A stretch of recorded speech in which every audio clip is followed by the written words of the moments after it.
Hi friends, 3 days నుంచి videos పెట్టడం లేదు కదా. ఇంకా మా పిల్లల పుట్టెంటుకలు ఉంటే ఇంకా అత్త వాళ్ళ ఊరికి వచ్చాను. ఇంకా ఇక్కడ టిఫిన్కి సేమియా చేశాను, పిల్లల కారం లేకుండా. ఇంకా ఇవి మాకు ఇప్పుడు ఇంకా చాలా పనులు ఉన్నాయి. ఇంకా 2 డేస్ ఉంటే పిల్లల పుట్టెంటుకలు దర్గాకి వెళ్ళాలి. ఇంకా సరుకులు అన్నీ తెచ్చుకుంటున్నా, హడావుడిగా ఉంది, అందుకే వీడియోస్ పెట్టడం లేదు. ఇంకా ఈ 3 డేస్ కూడా పెట్టాను, అప్డేట్ ఇద్దామని.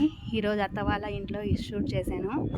ఇంకా ధనియాలు మసాలా పట్టాలి, ఇంకా సరుకులు తెచ్చుకున్నాం.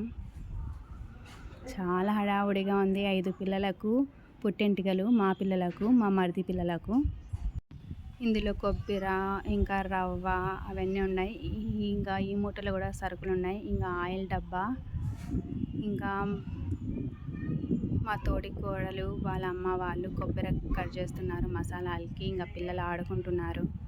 ఇంకా మా హస్బెండ్ టమాటాలు, పచ్చిమిర్చి అవి తెచ్చారు. మా చిన్నబాబు ఆడుకుంటున్నాడు. చాలా హడావుడిగా ఉంది. చూసేయండి లాస్ట్ వరకు. ఇది మా అత్త వాళ్ళ ఇల్లు. ఇంకా ఆఫ్టర్నూన్కి వచ్చేసి చింత చిగురు వేసి పప్పు చేసి రైస్ చేశాను. మా అత్త వాళ్ళ ఇంటికి వచ్చినా కూడా నేనే వంటలు చేస్తాను.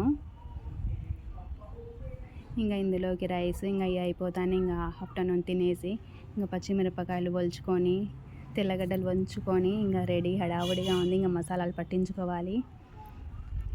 నా వీడియోస్ కనుక నచ్చితే లైక్ చేయండి, సబ్స్క్రైబ్ చేయండి.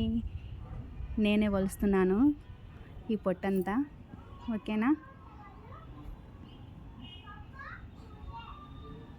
ఇంకా ఈ మసాలాలకు పంపించాలి బాగా నీట్గా కట్ చేసి.